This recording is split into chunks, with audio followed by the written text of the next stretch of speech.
Body Shop connects you with the hottest fitness models in the world.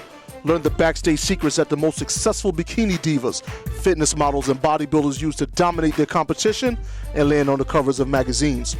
Only here at the Body Shop will we allow you to listen and talk to the best of the best in fitness competitions. Ladies and gentlemen, I am your host, Andre Brick St. Clair. Thank you for allowing us into your airwaves for the Body Shop. If you are passionate about bodybuilding and fitness, then you found your new home. All of us here at FTNS Radio would like to welcome you to the Body Shop. Now, my in-studio guests, I have Mr. Brian Canone, CEO, chairman of FitnessAtlantic.com. I also have, returning to finish his story, Mr. Dave Fitz. All right, so we're going to get to Dave in a minute, but let me ask Brian a couple of questions. First of all, Brian, how are you, man? Thank you for joining me again. What's happening, Andre? How you doing, brother? Now, I found Dave Fitz online on Facebook.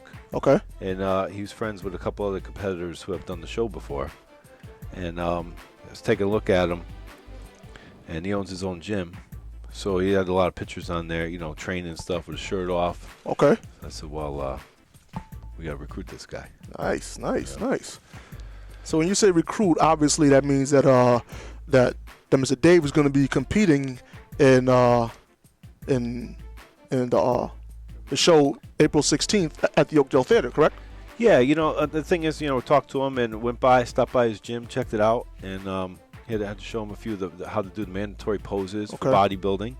You know, and a lot of the things about this year is a lot of people are asking about the male fitness model category because they know that that's a big part of the WBFF, and you know, there's a lot of guys who aren't familiar with the whole fitness modeling thing, and we've talked about it before. You know, we've laughed about it, and we said, you know, I don't know about this male modeling thing, and I'll be honest with you, you know. But, you know, the thing is, what I talked to, like I went to Fitness 4000 the other day, and there's a guy there who's doing the show also, and it's his first show. He's done a lot of shows. He won Mr. Puerto Rico twice, and he's been a competitive bodybuilder for years. Okay. And he was contemplating whether doing my show or doing another one. Because he looked at it and he goes, well, you know, you really do a lot with, you know, you don't have the bodybuilding category isn't as big. Now, you know, years ago, it was the main part of the show. That's all we had. We have 100 people in the show. It was all bodybuilders. We have 8 girls.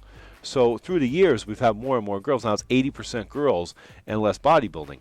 You know, but the fact is, what I try to explain that, I told this guy the other day, I said, you know, the problem is if you keep doing bodybuilding as a natural bodybuilder, you know, he said he did 8 shows. So I said, well, then you have 8 trophies. Right. All right. So you could keep putting on your posing trunks and going up there and winning another trophy. If that's what you want your hobby to be and you enjoy it. But for the opportunity, I said, if a supplement company is going to be looking for a spokesperson, more than likely, they're probably not going to call you. They may call like Jay Cutler or somebody that's, you know, 280 pounds. So unless you're 280 pounds, what are you going to do?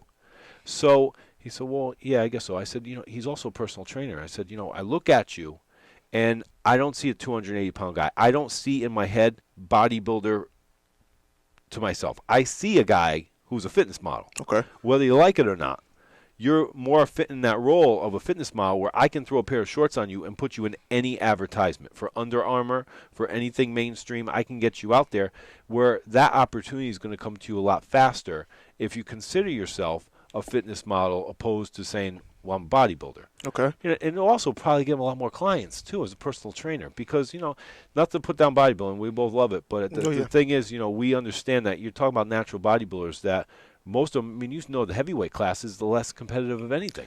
Well, you know I mean, coming from a competitive standpoint, all natural, for you to be in the heavyweight class at an all-natural show, you're weighing roughly between 195 and 205, okay? Right. And it's very rare that you're going to find, you know, a genetic freak that's going to come in there at 220 pounds at 4% body fat. They're mostly been very tall guys that weigh over 200. But, you know, when you look at them still, you can't compare them to a guy who's in the IFBB, like, you know, a regular pro bodybuilder guy. You know, so, you know, you know, it's hard to explain these guys, but it's like the opportunity comes when you do want to consider yourself more of a fitness model. You know, as much as they don't want to, you know, if they come to accept it and say I'm a fitness model, they're going to be like, you know, all of a sudden they're going to have a lot more opportunity, and in the industry. So that's what we talk about a lot on this show. We talk about it, the transition of the show and where it's headed. And we see that, and we try to get it out so people understand it too. So bringing it back to Dave Fitz here, we're talking about how he's doing the bodybuilding category. What do you weigh, Dave? I'm about 165 right now. You got a guy who's 165. Okay. You throw him, hey, jump over, do the male fitness modeling. Come out and give it a shot. Okay. Now, what do you say to somebody who, let's say, actually, I'm going to ask you a two-part question, okay? Okay. All right. So the first part of it is, you know what? I'm a bodybuilder. That's what I'm known to do. That's why I lift weights, et cetera, et cetera, et cetera. I don't want to be known as a fitness model. I mean, pardon me, I know we're on the radio, but for lack of a better term, that's gay. You know what I mean? Because that's what they're going to say. I'm with you. And I'll tell you, up till this year, I probably really also felt the same thing about you too. I felt that it was something that if you're a very manly person, okay, and you may not want to consider yourself being a model of any type, right. So but the thing is, perception is, here's the thing. So you're a male bodybuilder and you wear posing trunks that are about 2 inches big, just barely covering your private parts, and you'll run out there oiled up and start hitting crab most musculars against the next guy. Or you'll be a male fitness model and come out in shorts with no oil on. Mm-hmm. And if you do hit some poses, it's okay, but you're walking out with chiseled abs, walking out on stage. And I think a lot of it is a perception, and I think, both of us going to the WBFF seen that. Part of that criteria is masculinity, right, which we didn't see before. We were in other shows that didn't have that part of the criteria. So, to me also, I'm not big on that themed sportswear. I think if you come out in sportswear and you're wearing Under Armour and stuff, and it's very manly, but if you start coming out like, in character, that... It could get silly. It could get silly. So, the thing is with male modeling, you have your sportswear round, which is like a bathing suit. Your next round is your athletic wear, right, and then you have your evening wear, okay, which should be classy too. We've seen all kinds of guys come out with torn up jeans and button down shirts, but it really should be very classy. We look at it, we appreciate it when somebody wears a nice suit and comes out and really looks sharp. But the idea is, you want to do this stuff, and of course everybody wants opportunity, but also the big thing is, which we talk about, the main thing is that transformation to getting yourself in shape. Right. We've always said it. You've said it, I've said it, every meeting we go to, you are your trophy. That's right. That's right. Regardless of how you place when you compete, the whole process of getting in shape. You train for 12 weeks, you start dieting down, you get in the best shape of your life, period. Totally agree with you. That's the most important thing. Take a before and after picture. That is what it is. The sad thing about the sport of bodybuilding, especially when you do it your first time, you're taking that chance, you don't want to kind of hurt your ego. You don't want to go in, you compete, you still feel proud about it. When somebody asks you, hey, how do you do in that show? It's like, I got third. Oh, you got screwed. What are you talking about? You don't even know who was up there against me. I was against 20 guys. Yeah. Or there was only 3. So what? And you got third. So what? So what? I still took third. Right, right. I mean, okay, so we got that part of it. But let me ask my second part of the question, okay? Yeah. I'm ready to make the transition into the male modeling, the fitness modeling, right, whatever have you. Okay, some people are facially challenged. They're not that good looking. How do you then say, you know what, I got a great physique, but I don't look, I'm not Tyson Beckford. Right. You know what I mean? Right. I can't make that transition. I want to stay as a bodybuilder.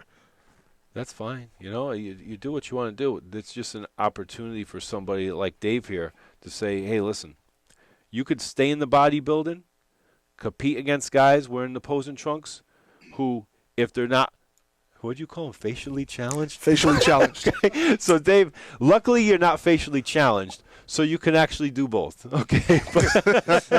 But yeah, the facially challenged guys might want to stay in their category. Okay. But overall, let me tell you something. When Mr. America was originally made, which was with the AAU Federation, it was the first bodybuilding contest ever. Okay, That's right. AAU was the first people to sanction physique, it was called. It was originally called physique. It was not called bodybuilding, okay? And I'll tell you how times have changed right now. The IFBB and NPC are starting a federation called physique. They're starting that category. So that's how everything comes full circle. The Mr. America was based on the Miss America because that was a beauty pageant for women. Okay. It was based on everything. Mr. America was based on your facial beauty. When Steve Reeves and all these guys won, there were bigger guys in that show. It was based on the most beautiful man. Hey, you laugh about it. It really was the most beautiful man. Now, it's gotten away from that, but I think it's gotten away from that. You know, and we can argue about this too. You know, but you have a 300-pound guy. Right. We know you don't naturally become 300 pounds. It's impossible. Okay. As much as people want to defend the fact of pharmaceuticals, you know, it really has not helped the sport, which if you want to call it a sport. Yeah. Okay. That's why it's not in the Olympics.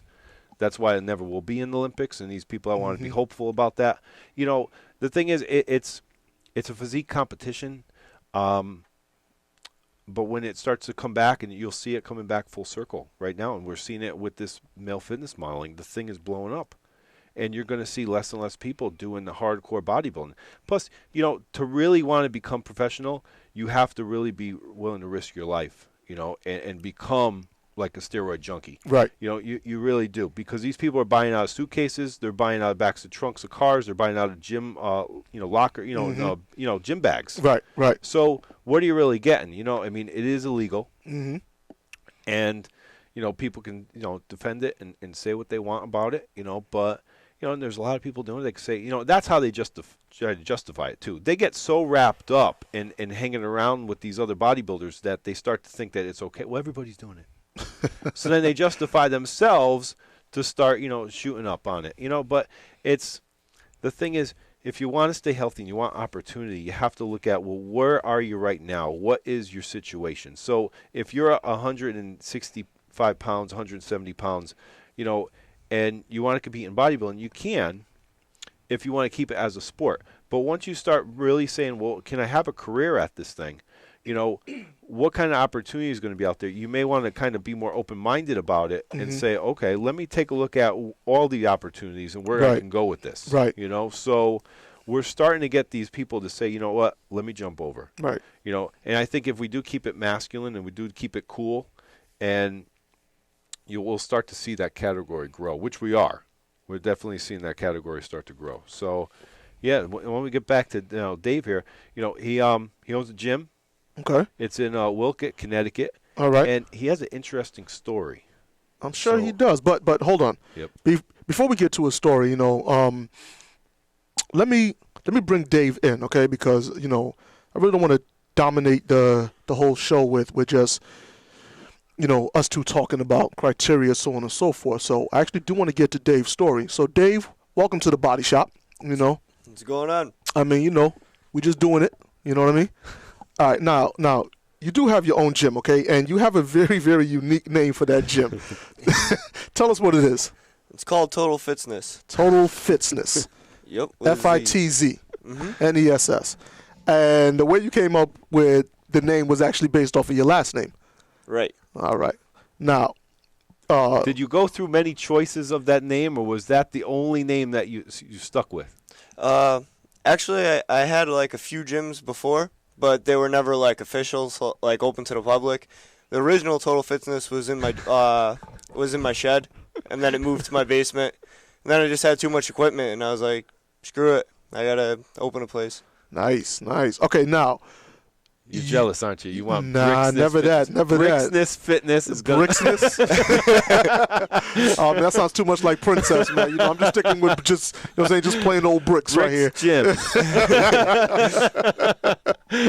All right, so to our listeners here. Facially challenged. I don't know what you're talking about, man. I'm a pretty boy thug, always been, you know. You know, I could do both, man. You know what I'm saying? Yeah, Your look boy at his thumbs watch. out at your boy. You know, but all right. To our listeners that are listening, they just heard you say, you know, you had quite a few you had quite a few gyms, but you're only 25 years old. Yeah, I just turned 25 actually 4 days ago. Oh man, you know what? Happy birthday! Oh, thank Happy you. birthday, man. I would sing to you, but you kind of officially challenged me. That just ain't gonna happen. You know. No, okay. So Brian mentioned that you just survived a very, very nasty accident, and I want to get into that a little bit later. Okay, but let's talk about Total Fitness. All right. When did you open up the gym, and where is it now? It's located in Wolcott, and I actually opened it up about 2 years ago. I think I opened it up on October 30th of 2008. Okay. So when you opened this gym up, okay, now, is this gym basically like a one-on-one personal training type thing, or is it, you know, an actual full-size gym where they can come in and they got their cardio in one section, they got the free weights, and then they got the class where they can do the Zumba, so on and so forth? All right, well, I don't know if you'll go with full size because I don't have the money to get everything, but it's big enough for a spin room in the back. It has 20 spin bikes, and the front's pretty much a power pit. It's got everything you need to do anything you really wanted to reach any kind of goal you wanted, but it's definitely not the biggest place. It's open to the public, and I have 250-something members, so it's doing pretty good, but it's definitely more geared towards guys as of right now. Okay. As of right now, I have Pandora Radio, so Nice. I'll put on whatever like the majority of the gym wants to hear. Okay. So it's always changing up the music, and I'm looking to buy a bigger place, but as for right now, it is what it is. Completely understandable. I mean, you know, that's absolutely fair. You know, when you're just starting out, the one thing you don't want to try to do is try to compete with a Planet Fitness or, you know, the Edge or the Fitness Edge, whatever they keep changing the name to every 30 days. They're like P. Diddy, you know, they always got a new name. You know, but you got it at a decent size, and you know, you said you got 250 plus members, so obviously, your gym is successful from a business standpoint, correct? Yeah, it's doing pretty good. Okay. What I realized is that when I was going to open it, is I couldn't compete with like a Planet Fitness or any kind of franchise because I don't have the money or the room. I can't cater to everybody, so what I cater to is what I thought I was a bodybuilder. I catered to powerlifting and bodybuilding, and I made it into a power pit. And then my mother convinced me to put a spin class in there, and I was thoroughly depressed taking out a bench press to put in a couple bikes. But the spin class took off, so Right. I actually made the spin room bigger, and it's been definitely an adventure, but it's doing pretty good. I'm applying for business loans and see what happens. Very good, very good. Okay, we're going to get into the business loans in just a second, but what I want to ask you is something that may be on the minds of some of our listeners here at the Body Shop, and that is, okay, you know what? I want to start a gym, but I don't want to have a fitness company. I don't want to bring in spin bikes. I just want an old school powerhouse gym, and you know, I want to train. I want to lift weights. I want to get as big as possible, and maybe compete in the show. I want to know, from your point of view, how do you view that now that you actually have the spin bikes in there? And we'll get that answer right after these messages. Ladies and gentlemen, you listen to The Body Shop. Stay tuned, and we'll be right back after paying these bills.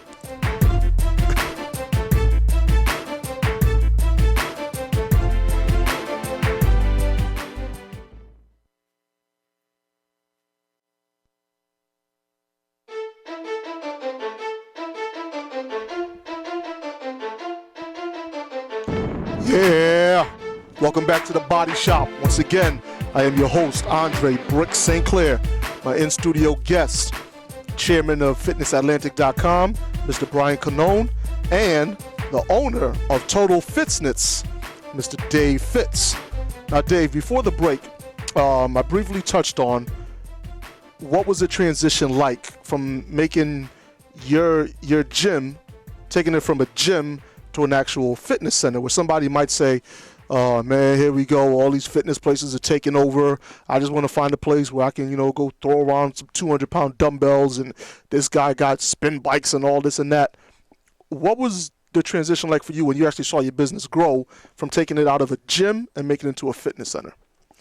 When the idea was initially introduced to me, I was pretty pissed, and I was stuck in one way and one mindset, and I said, no possible way. I'm not going to take out any of my powerlifting stuff to put in bicycles. Right. It just doesn't make sense to me. Right.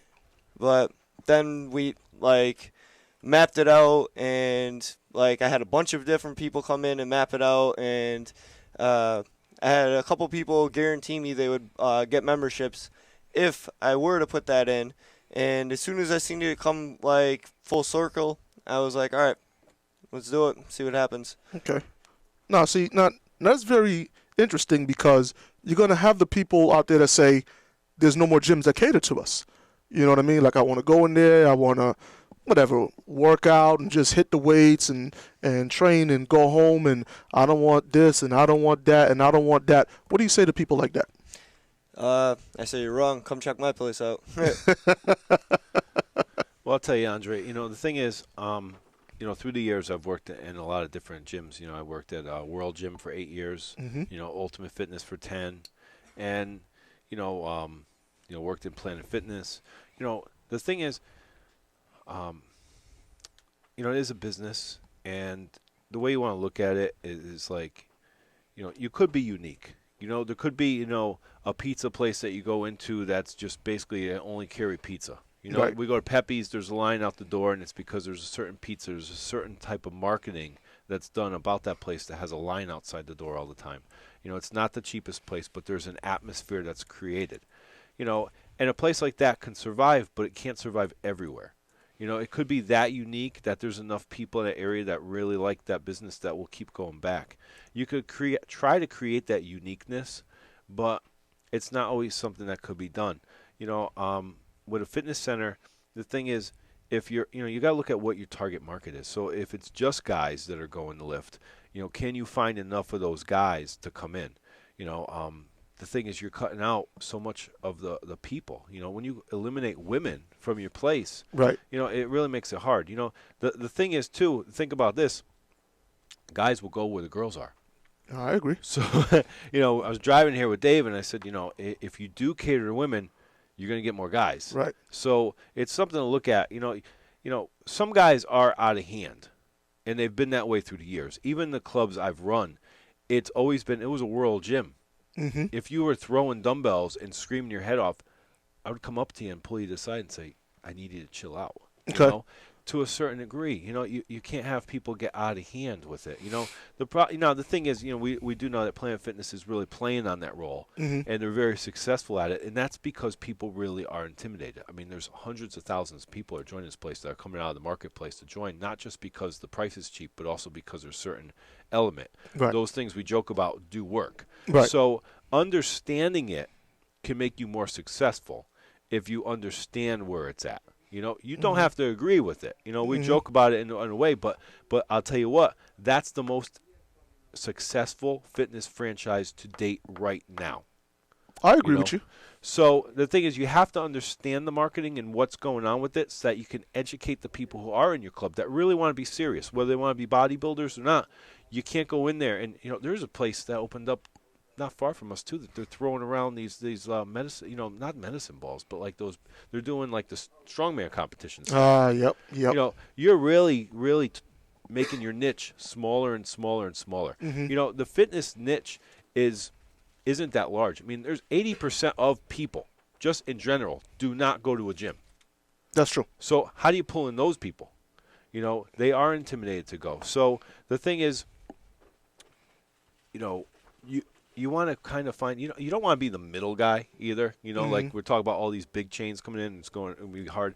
But I'll tell you, personal training, you do personal training in your place, that's what it's all about, helping people get results. Totally agree with that. No matter what type of market you have, if you're trying to help people get results, mm-hmm. then you're going to have a great customer service based, you're going to be successful. I don't care who you cater to. Right. You know. Okay. Well, now speaking on success and personal training, seems here that Dave, you're going to be competing this April 16th at the Oakdale Theater. Yep.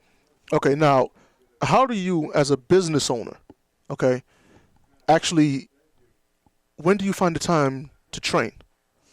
My gym is kind of like empty at like pockets because I'm there for 18 hours a day. Okay. I know when people are going to come and when they're not going to come usually. So I plan my workouts based on that. And it's kind of nice because the morning crew will come from 5 to like 6:30, and it's there from 6:30 to about 8. And I'll do my workout in between that time frame, and then I start training people after that. Okay. Now, for somebody like myself that's looking at you, you're in pretty decent shape right now. Okay. Decent. No. More credit than decent. Hold on. You'll see where I'm bringing this. Okay. You're in fairly decent shape right now. Okay. Now, again, I'm coming from the bodybuilding world as a competitor, as a judge, now an MC, now hosting my own fitness show. So when I say you're in decent shape, it's not a slight on you, okay? It's just I have an eye for, what a bodybuilder should look like. Somebody that's on the outside looking at you is like, yo, this dude is ripped, he's cut, he's in great shape, okay? So now, you didn't have it easy to get yourself back into shape because you were involved in a near-fatal car accident. And, I just want you just to talk about that. A real quick breakdown because I could talk about it for a long, long time. Well, we got time. No. Tell us the story because it's really interesting. You don't want to rush through it. I mean, it's pretty crazy. So you were in the Marine Corps. You were telling me, and you were in basic training. You just had finished basic training. Yep. Okay. Yep. And I came home on leave, and I went for a ride in this kid's car. We weren't exactly friends. Why I was in his car, I couldn't really tell you. I don't have any memory of this at all. But anyways, I was in his car, and the last thing I remember is us driving down the road. We weren't going fast or nothing. And then I remember the hospital. But in the middle, what the police report says is he was doing a top speed pull on the highway. And at an estimated 164 miles an hour, he hit a merging car. A car was coming onto the highway, and he hit that. And then our car spun out of control and went through a light pole that was on the highway, and then the highway had a turn. And we went through the guardrail, and we went off this, it was like a 35-foot cliff type thing, and we went off that, and we uprooted several trees, and then the car was flipped up, pinning my arm to the ground. The car was laying on my arm. The window on my passenger door was broken, and my arm was out the window. The car was laying on my arm, and clinically I was dead at that point. Now, a car that was filled with a bunch of my buddies came up and seen the car parts all over the ground, and were like, oh, God. And they seen the other car. They checked and seen if they were all right, and then they looked and went to go find us.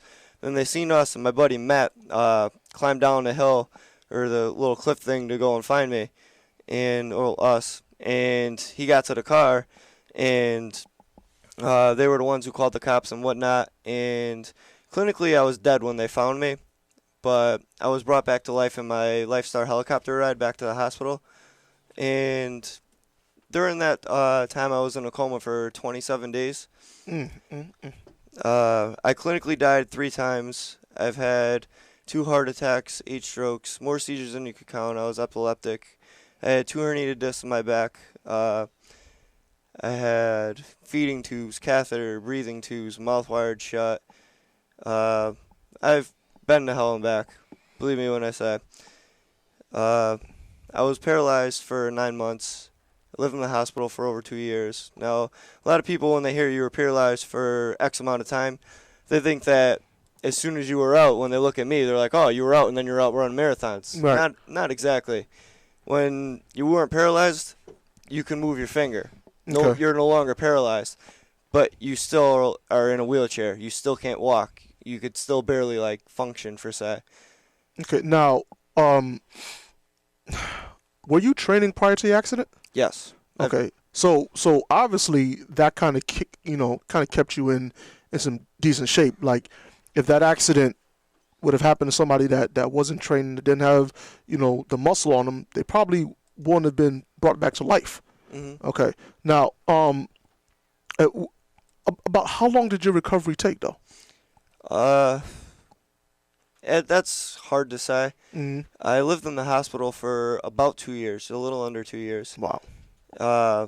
But I still feel like I recover daily. I feel like I still pick things up every day. Everything about me is different. The way I talk, the way I walk, the way my muscles work, everything about me is different. But to anybody, they wouldn't really notice. Okay. Now, with a car going at that high rate of speed of 164 miles an hour, and you're going through a phone pole, you hit a car, you flip over the embankment. All right. Like, did you have nightmares?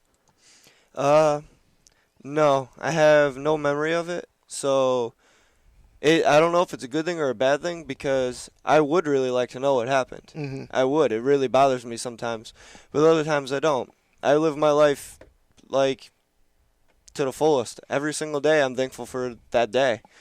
Well, I can only hope that you don't take anything else for granted, but trust me, we're happy to have you here, okay?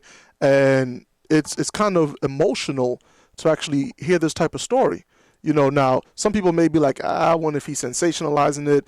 He says he doesn't have any recollection, so on and so forth. But I did the research and I pulled up the newspaper article, and me looking at you is remarkable because you're not supposed to be here. The car was the size of a laptop when it was all said and done. How did they pull you out? And like, how many operations did you actually go through? To be honest, I'm not really sure. I know when they pulled me out, remember I told you the car was laying on my arm? Mm-hmm.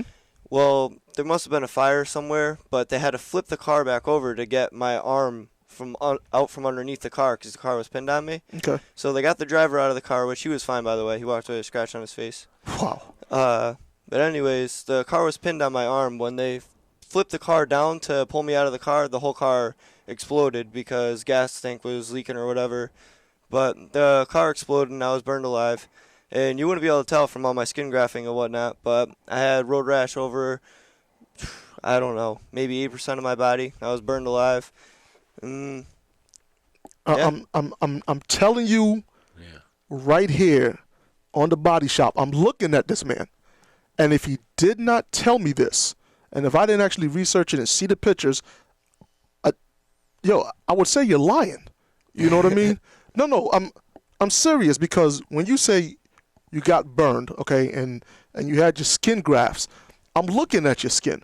Now, if I look close enough, obviously I do see a little bit of the marks, so on and so forth. But you got all the hair back on your arms. You're not one of those people that get into a car accident and walk with a limp and walk sideways and hobbly wobbly type of thing. And it's just remarkable to just hear your story and then to know that you're gonna be competing in a bodybuilding show after everything you've been through. I mean, like, that's a testament to, one, your will, your strength, and how dedicated you actually are to this fitness thing. So what do you say to somebody who says, I ain't got time to work out, you don't really know what I've been through? Go to Planet Fitness. Nah, I mean, like, I'm not talking about somebody that says, okay, you know what, I can't afford your gym. But somebody comes up to you, right, and they be like, all right, listen, you know what, man, you're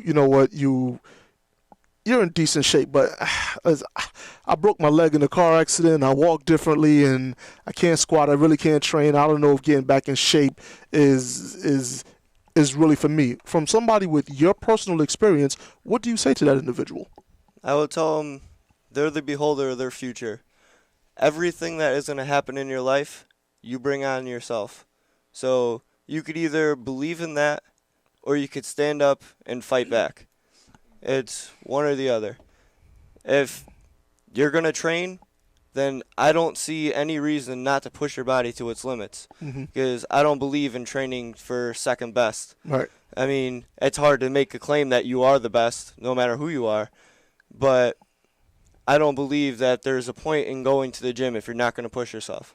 Okay. So if you're there, you're at the gym. Do your work. Don't be on your cell phone. Don't be texting people and putting on Facebook that I'm at the gym, get my swell on. Nobody really see cares. that. We do see those type of posts, you know. But okay, Did you put that today, Andre? nah, man, you know, I go to the gym, brother. I move big weight. I ain't even got time to be up there, you know, doing all that type of nonsense. Okay, Dave. When we come back from the break, right, we're gonna talk more about the accident, if that's okay with you.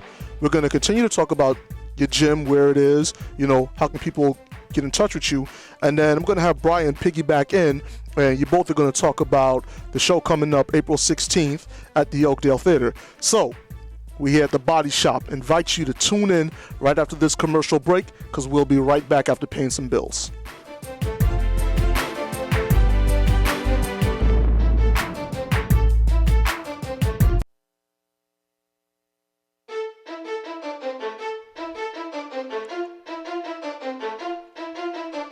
Oh, yeah, we're back right here at the Body Shop. Your host, Andre Brick Sinclair, my in-studio guest, Mr. Brian Canone, and one of the most remarkable people I've ever interviewed, Mr. Dave Fitz. Now, before we went to break, Dave was telling us about, you know, a near-fatal, actually, let's not call it near-fatal, because you actually did die 3 times. So we're talking about a fatal car accident in which this man has come back more times than Jason Voorhees of a Friday the 13th. All right, now Dave, okay, I know that some of the things that... You know Jason's last name? Yeah, man, come on, man. We here at the Body Shop, baby. We do our research, man. Yeah. Yeah, there you go. He's back. All right. Ding, ding, ding. Oh, Halloween. So now, Dave, I'm actually glad that the accident made you realize to live your life to the fullest. But what I want to know is, do you think that the accident plays a part in what keeps you and gets you motivated and as successful as you are? Oh, no question. Definitely. It's, I don't know. Life is very simple. Right. I don't believe that I was saved or whatever I was just to exist or survive. I feel like I was put here to go up, to achieve and conquer. I feel like there's nothing that's going to stand in my way, and anyone who doesn't believe me, come get some. It's that simple. Okay, so that sounds like an open challenge. So when you step on stage, and obviously you're going to be competing as a novice, somebody might be like, yeah, you know what? Okay, that's the guy that threw out a challenge. I want some. So now I'm coming to get some, okay? What has been your motivation for getting in shape aside from just the accident? My family and friends, no question.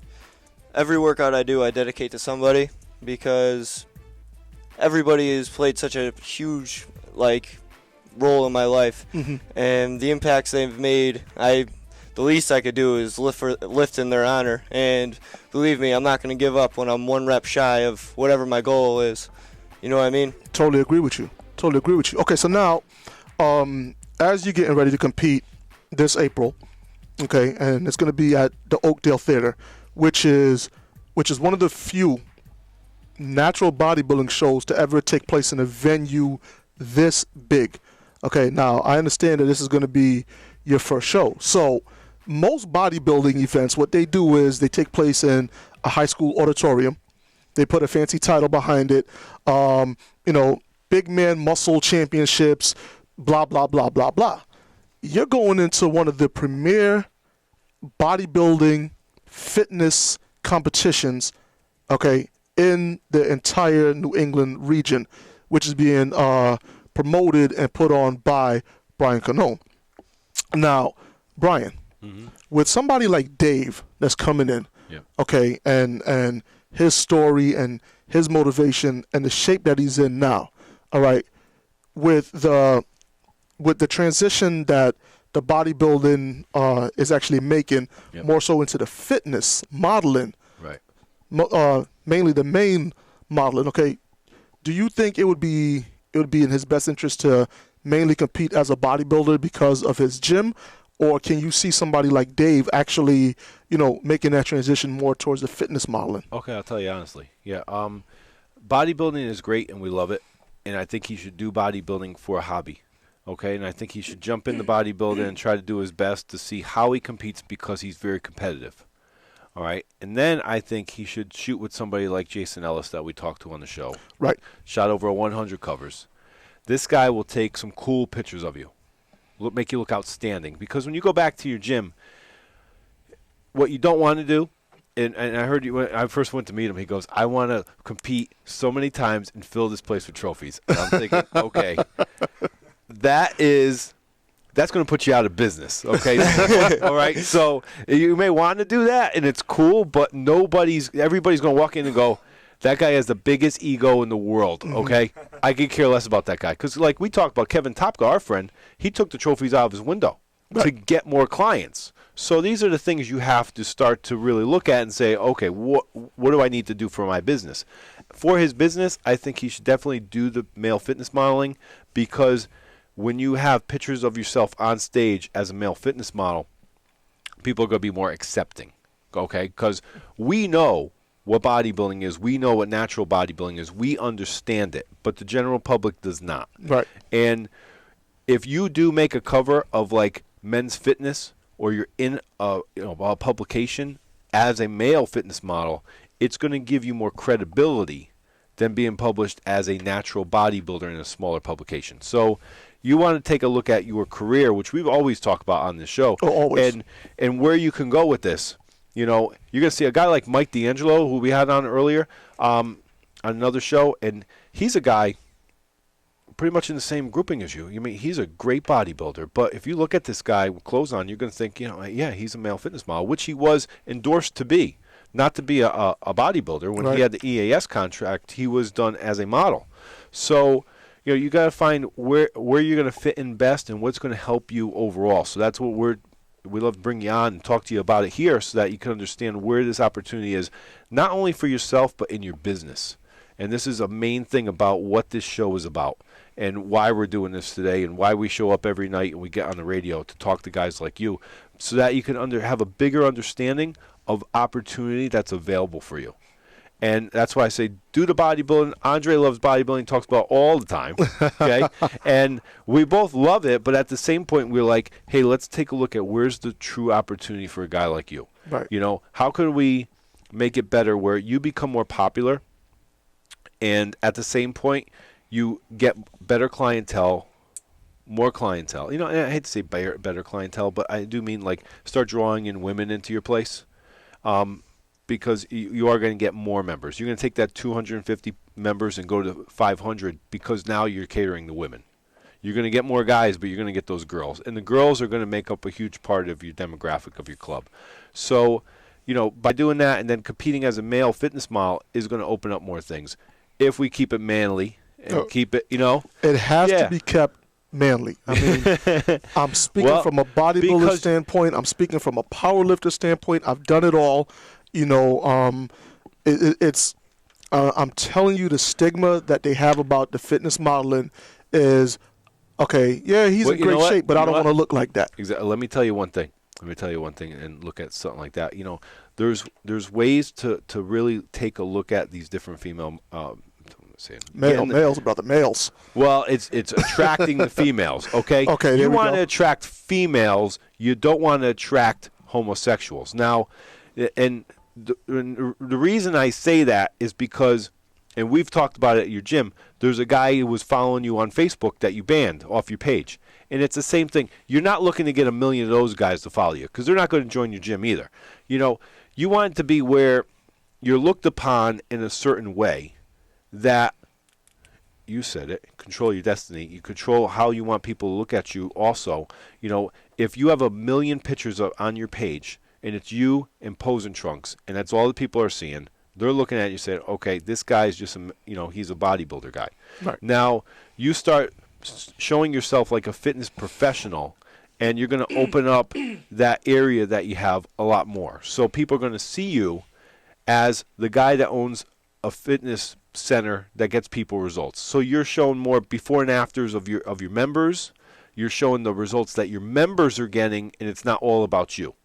That's actually what I was planning on doing. I was taking, I've already started taking before pictures of a couple people that are younger, right? And I'm dedicating a whole wall to them, that the people that I know won't fall off, because I don't want to take a picture of someone that's not going to come a month from now. Right. So the people that have been faithful for me like the past 2 years, and I know are going to keep coming, then I'm willing to put those guys on the walls. I just wish I did it sooner. Yeah. Okay, now, when you're getting ready for this show, and you do the show after the show, okay, what do you hope to gain from, one, the exposure, two, the recognition that you will get? Because believe me, you will get some recognition off of this. But what do you hope to gain as far as a business owner? I'm not really sure. I just want to do this for me. Okay. That's a great answer. I mean, it's one, it's a great answer. Two, it's a fair answer. And most important of all, it is an honest answer. I mean, I've had people on the show and I've asked them what do they hope to gain and so on and so forth. And they've given me a song and dance about, helping out their community and want to be a positive role model and so on and so forth. And when I ask them, okay, well, how do you plan on doing that? It's like crickets, it is. We really don't hear too much of that, though. Honestly, I mean, I don't remember anybody saying they want to do it for the community. Unless you get I guess if you want to go there, I did start blood drives and do public speaking against drunk driving and street racing after the car accident. I was trying to make the drivers see the dangers that are very real when you're on the road and stuff. And I actually did start a whole group of kids going to the gym, about 30 kids, because everybody, it was actually another car accident, another fatal accident that happened in my town, and one of the high school kids passed away.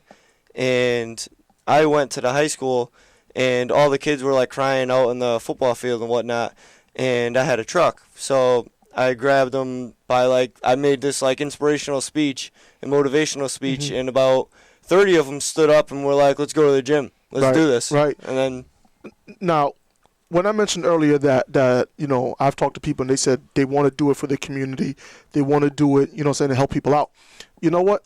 I was one of those guys that when I reluctantly at that made a transition from powerlifting into bodybuilding, my whole thing was I wanted to reach the guys in my old neighborhood back in Bridgeport that knew me as being the knucklehead, and knew me as being, okay, you know what, that's a thug that go out there and start all the trouble. And when they seen the positive aspect that bodybuilding had on me, I in turn then started training them and educating them. So it can be done for your community and for your neighborhood. But what I'm saying is that you get the people that they say that, but then there's no follow through.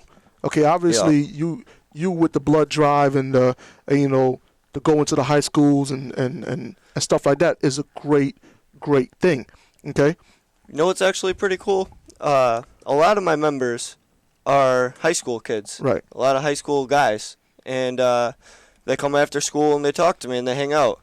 And all the other ones, my town is, Wolcott, believe it or not, is the #1 drug use city in the state. And actually, all these kids come to me and they all tell me that, they look up to me and stuff. And I don't like talking like that. I'm not looking for no one to kiss my rear end. Right. But yeah, thank you, because the FCC will be on us for that. But now they're getting into all these healthy habits, and they're they almost look up to me. So that makes me feel pretty good, and I don't want to let them down, so I don't do nothing stupid for their sake, for my family's sake, for my sake. It's an endless cycle. Okay. When you say you don't want to make it seem like people are kissing your butt or so on and so forth, understand this. That's not the way it's coming out. You understand what I mean? What is coming out is, here is a young man that could be doing anything out there. You got your own business. Okay? You're marketing yourself out there. You're giving back to your community. You're helping these kids. If they look up to you, you've done more than half of these people out here that ain't doing nothing. So it's not that anybody is saying, oh, he's saying all this and that to get his butt kissed. No, you're speaking facts. Okay, and if you can help keep one kid from drag racing, you can keep one kid off the street, you can stop one kid from ODing because he's coming to the gym, and you're using your fitness knowledge and your fitness background and using your gym to help keep that person off of the streets and out of trouble, then kudos to you. You know, talk about that. That's the type of thing that we want to see our competitors do. That's the type of things that our athletes need to be doing. That's what's positively giving back. Not, okay, yeah, I got a great trophy. I'm going to take my shirt off and sign a couple of books. Big deal. They don't get to know you. See, right here on the Body Shop, on FTNS Radio, what we trying to do is we put a personality to the physique. And I'm glad that you're on the show, and I'm glad that you're talking about this right now. So don't ever be ashamed to say people look up to you, because obviously they do. You know, speak on that. Well, the other thing is, you know, he's using the show as a way to, you know, motivate himself, but also, you know, get out there and talk about what he's passionate about, you know. So it's different than somebody just going in to compete and wanting to beat somebody else and get a trophy or try to turn pro and all that type of stuff. You know, it's more of a personal experience, and when you're out to do something that's, you know, just the challenge of doing it, especially the first, you know what I mean? Probably for most people, that first show is your best show. Because in some cases, absolutely. Absolutely. Well, because you go in not so much in your head about saying, I want to be the winner. Mm-hmm. You're going in for yourself. Right. To say, you know what? I don't know how I'm going to do, but I'm going to give it my best, and I'm going to be in the best shape of my life. You know, so in that way, that's what I mean. People go into it with their first show.